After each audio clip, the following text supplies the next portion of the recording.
Hello everyone, myself Farhan Makwana, Assistant Professor of EC Department at LG Instrumenting and Technology. Welcome to the session of Radar and Navigation Aids. Now, in the previous session we have finished unit number 9. So, in today's session we are going to start unit number 10, that is Hyperbolic System of Navigation. First of all, what do you mean by hyperbolic system? We are going to study in this session. Second, what is visible and what are different hyperbolic systems like LORAN and DECA. Okay. Now, the definition of hyperbolic navigation system. So, it is basically a measurement of the difference in time of receiving a signal from each and every earth station, okay, because there is only one receiver and there are multiple transmitters are there. So at which time a specific signal is going to be arrived, okay.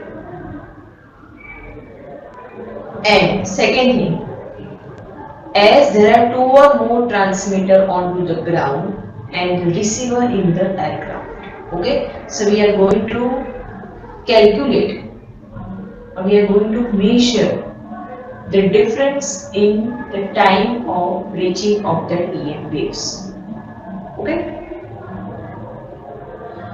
Actually there are total 4 types of hyperbolic navigation system: LORAN, DECA, consort and omega.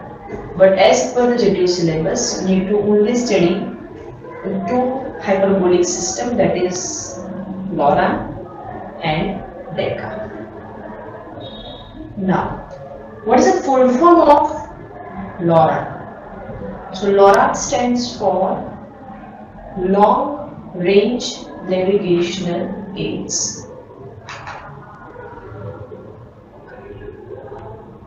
So this name, that is the hyperbolic electronic system, arises from the fact that a locus of the point which have a constant value of such a delay is hyperbola on a plane surface, right?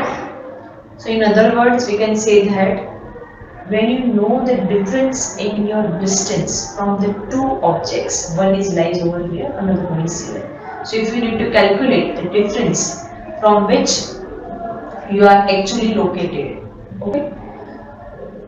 So based on that difference, you know you are on the curved line defined by that difference, okay. So what is the principle of hyperbolic electronic system? Let us take one example. They consider a 2 station A and B, okay, which make a synchronous transmitter. And there is only one receiver, that is a receiver P, which lies over here. To receive and to measure the interval between the time of arrival of radiation from 2 stations, from station A, station B.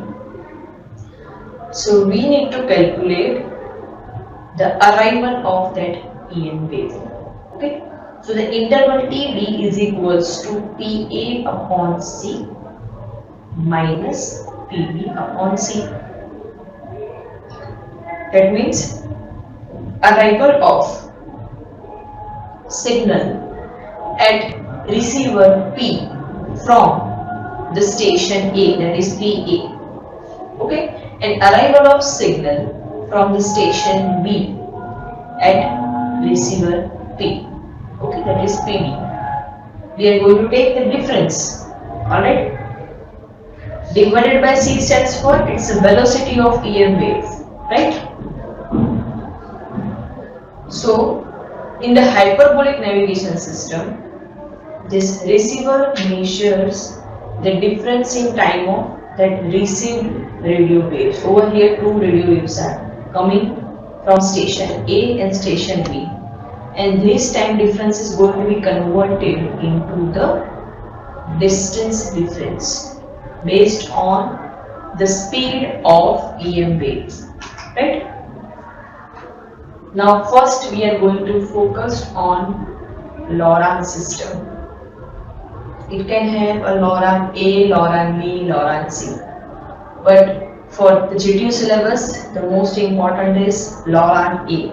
Okay, so LORAN stands for Long Range Navigational Aid, okay, which is operating in the frequency range of 1750 to 1950 kilohertz.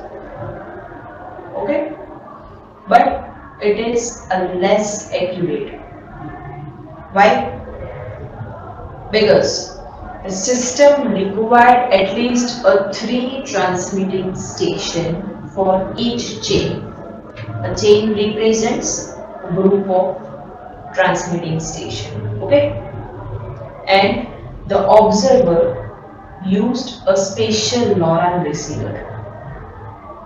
So as I told you, it requires a 3 station in which one is master, 2 is the slave station.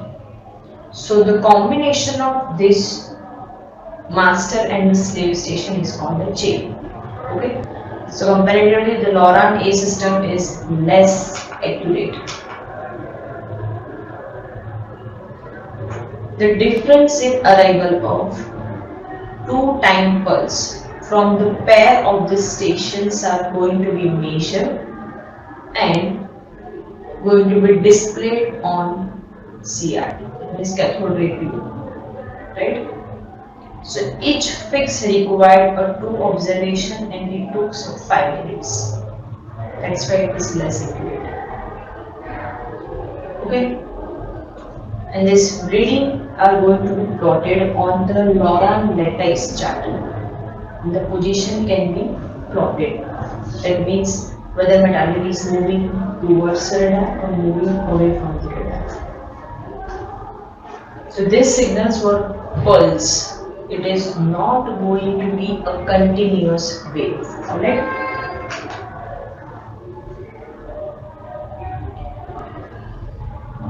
In LORAN system, it is relatively a small transmitter could achieve the high peak power levels.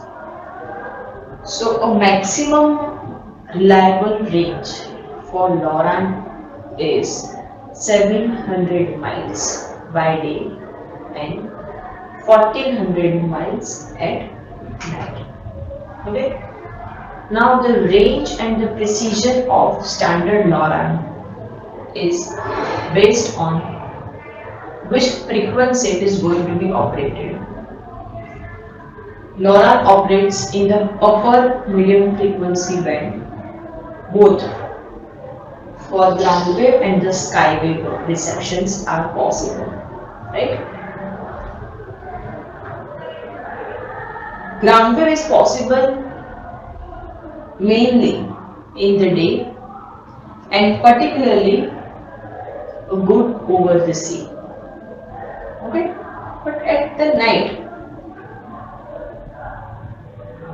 ground and sky wave, both the receptions are possible. For the navigation, at least 2 stations are required for coverage. Okay, so the area of coverage, it depends on 2 parameters. First one is the maximum range of the station and the distance between the station. Okay, distance between the station. So this service area depends on latitude of the region, season of the year and the time of the day. Okay.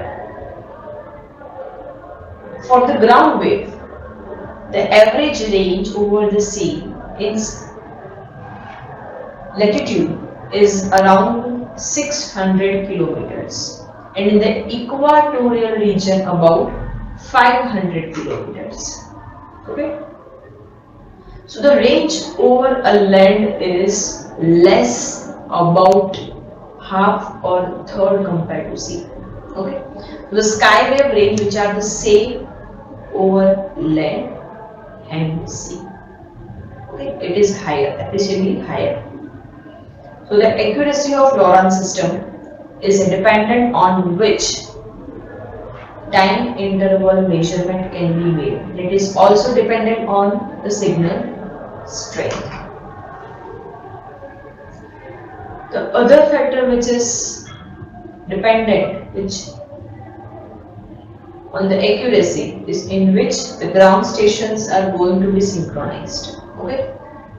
After achieving these two factors, the probability of error is around 1.5 to 2 microsecond in the measurement of time interval. Okay, it can be have this delay of this 2 microsecond for the arrival of signal. Okay, because the error may be introduced because of the skywave propagation, as the path taken by the skywave is longer one via the ionosphere, as the ionosphere is made up of full of ions which are randomly located